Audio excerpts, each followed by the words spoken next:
Атмосфералық қысымдағы өзгерістер жер атмосферасында болып жатқан құбылыстарға айтарлықтай әсер етеді.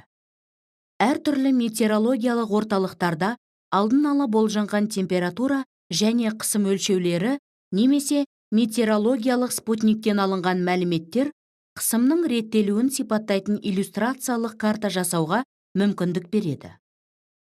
Бұл мәлімет бізге желдің бағыты мен жылдамдығын, сондай-ақ төмен және жоғары қысым аймақтарын болжауға мүмкіндік береді.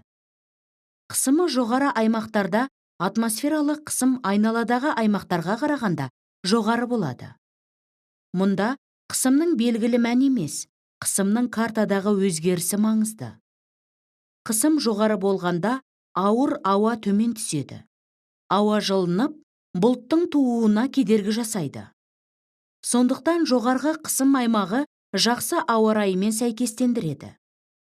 Қысымы төмен аймақтарда атмосфералық қысым айналадағы аймақтарға қарағанда төмен болады. Мұндай қысымның өзгерісі ауа қабатын жоғары көтереді. Сонымен биікке көтерілген ауа қабаты тез салқындайды.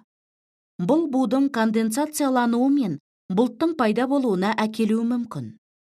Бұлттың құрамындағы бу мен мұздың мөлшері жоғары болған сайын қар немесе жаңбыр жаууы мүмкін. Сондықтан төмен қысымда аймақ жауын-шашынды ауа райымен байланысты болады.